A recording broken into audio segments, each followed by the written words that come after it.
tempo, não. Vambora para o vídeo. Mas, por exemplo, essa segunda leve já foi médico, já foi fisioterapeuta, já foi gente que... Tá, mas no tempo do Rogério, o São Paulo, a fisioterapia do São Paulo funcionava tipo convênio, Meio lembra? período. Meio Isso, período. Exato. Sim. Então, cara, Assim, só um pitaco. Eu não acho que... demitiu o podólogo, então não adianta nada. Eu não sei. Sinceramente, eu não sei o nível de profundidade dessas isso, a demissões gente e não dessas tem mudanças. Não dá noção pra do que saber. acontece na internamente. Não dá pra saber. Uma Então- vez o Corinthians demitiu lá um fisioterapeuta, eu falei, mas por quê? Parecia o cara bom e tal. Falou, cara, muito tempo de clube, tá muito sossegado, nada Não, mexe, não, vai. ok, Então, dá pra culpando entender o isso. podólogo uma por causa disso, explicação, menos tal. segurança. Ok, mas o que vem pra nós é isso. É. O que a gente pensa?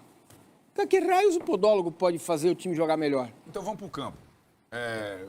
Vamos lá, vamos pegar um jogador simbólico para sair da estrutura, está sendo Em tese, pro time. revista? Em tese, revista para o time.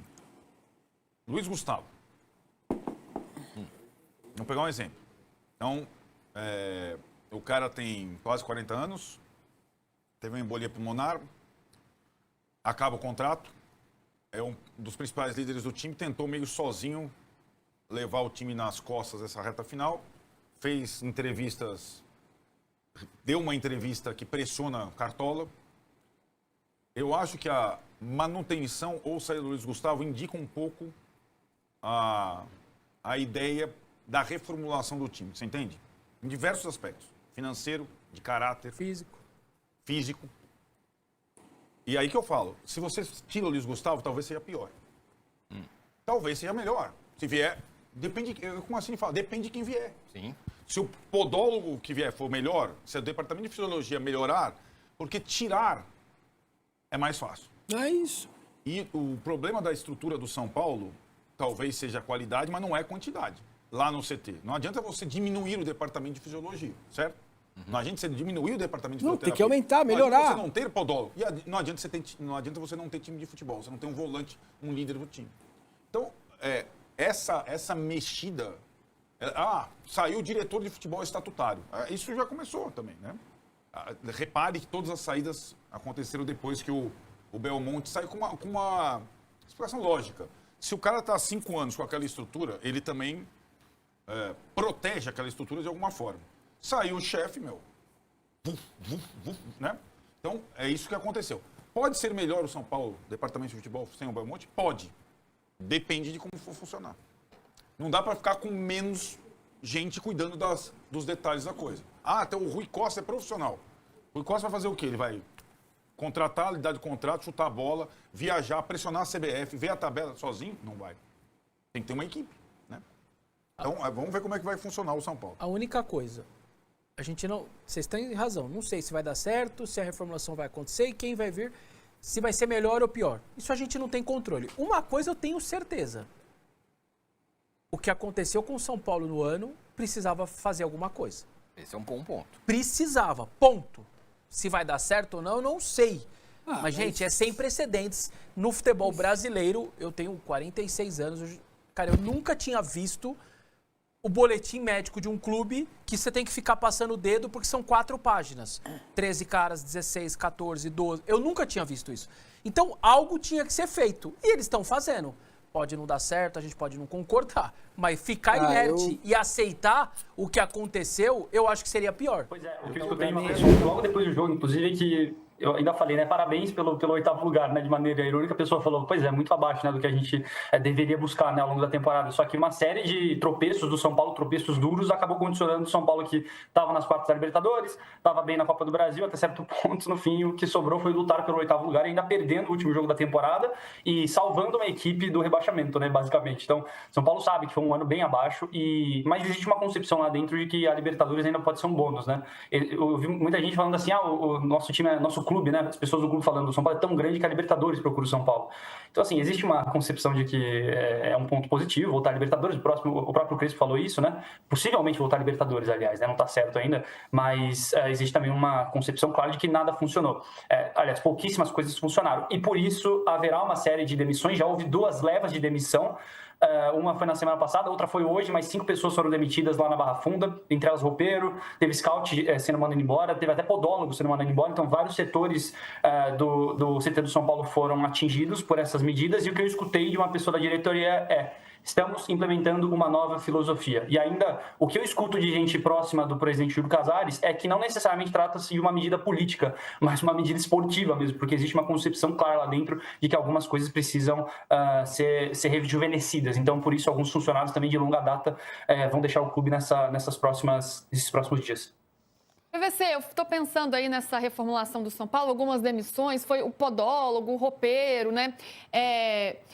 Será que isso resolve o problema do São Paulo? Será que o São Paulo precisa de uma reforma mais profunda do que mirar em alguns profissionais? O que eu entendi foi o seguinte, não tem ninguém ali dentro da diretoria nova ou de quem saiu da diretoria criticando o que aconteceu. A reforma que precisa ver, o Carlos Belmonte esteve aqui semana passada falando com a gente, e ele falou sobre o diagnóstico da fisiologia. Sim. E tem a fisiologista do Cruzeiro que é observada com atenção, mas a reforma exata que houve foi a saída do Luiz Turíbio Leite de Barros, que é muito próximo ao Muricy e que gente dentro do CT, com todo respeito ao Turíbio e ao Luiz Turíbio, não tenho condição de avaliar o trabalho deles, estou dizendo a informação que parte de dentro do CT, que já se avaliava que a fisiologia precisava de uma reforma, e o Belmonte falou isso aqui semana passada para a gente, e que aqui é que está o foco, né? Saiu o Luiz Turíbio, sai o assistente da fisiologia, e aqui está o foco. A saída do médico não é exatamente por causa disso, mas entende-se que vai se reformar o departamento médico também. Então, se vai mexer na fisiologia, vai mexer no departamento médico e vai trazer uma equipe nova. Mas demitiu segurança, demitiu roupeiro, demitiu podólogo. O que aparentemente aconteceu foi que, numa reforma que precisava acontecer especificamente na fisiologia, você falou, vamos olhar também para gente que está aqui há muito tempo, que tem salário mais alto do que o mercado está pagando. E aí você vai demitir o podólogo, porque o podólogo está há muito tempo. O podólogo é o problema? Não, claro que não é o problema. Só que se você vai interferir, então interfere também em coisas que podem estar incomodando, porque tem gente que está com um salário mais alto do que o mercado paga, então está muito alto o salário desse aqui, tira esse daqui, tira aquele dali e faz uma reforma mais profunda.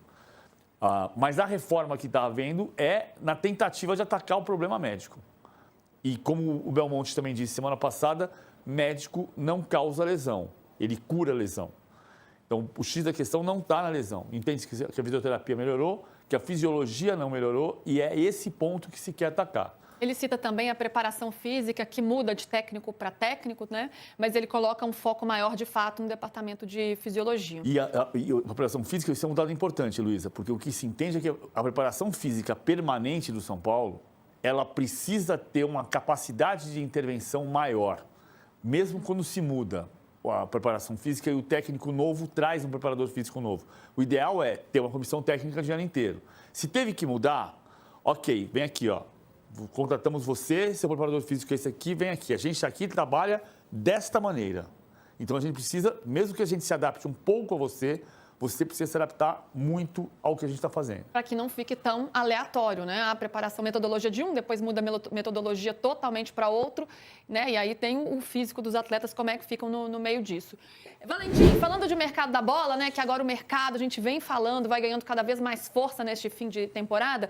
Como é que São Paulo está trabalhando para o ano que vem? Contratações mais de baixo custo, jogadores mais jovens, né? Sofreu tanto com questões físicas, vai apostar em jogadores mais jovens que talvez não estejam sujeitos a tantos riscos assim de lesões musculares, por exemplo. E um nome que surgiu foi o de Pedro Rocha, né? Pedro Rocha, que é artilheiro da Série B pelo Remo, já tem atraído aí o mercado, já tem atraído as atenções de outros clubes, mas de repente é um jogador que pode pintar em 2026 no Tricolor?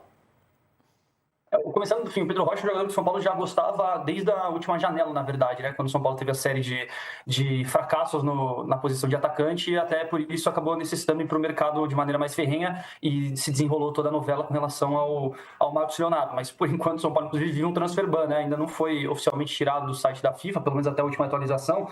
Então, o São Paulo primeiro precisa resolver essa pendência para depois começar a pensar em chegadas. Mas o que eu escutei é que o São Paulo, no quesito atacantes, entende que está bem servido, uma vez tendo o retorno de Caleri, André Silva e Rian Francisco do departamento médico. Então, eu acho que a priori, as 3 posições que o São Paulo buscaria, pelo menos assim, era o que eu escutei há um tempo, mas houve toda uma troca no departamento médico, pode ser que isso tenha mudado, né? E haverá reuniões esta semana, mas o São Paulo pensava em um zagueiro e 2 meio-campistas, sendo eles um volante, sendo um volante no estilo Marcos Antônio, ainda eu escutei, e um meio atacante, possivelmente para suprir uma eventual saída do Oscar.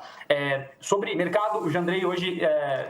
houve uma sondagem do Juventude para o São Paulo com o interesse de manter o Jandrei no clube para 2026. O Juventude foi rebaixado, claro, e aí necessitaria, por conta de finanças, seria necessário o São Paulo acertar com o Jandrei e com o Juventude uma divisão salarial que coubesse dentro do orçamento do time da Série B agora. Então, é legal a gente ficar de olho nisso, mas eu falei com gente agora na Barra Funda, isso não tem nada definido, mas existe essa possibilidade do Jandrei ficar assim no Juventude.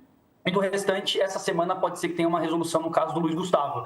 São Paulo deve fazer uma reunião interna, primeiro para definir se vai oferecer ao Luiz Gustavo uma renovação. E o que eu escutei, o Luiz Gustavo, se receber uma proposta de renovação de contrato, vai dar prioridade ao São Paulo. Mas falta o São Paulo definir ainda se vai ou não oferecer um novo contrato para o volante.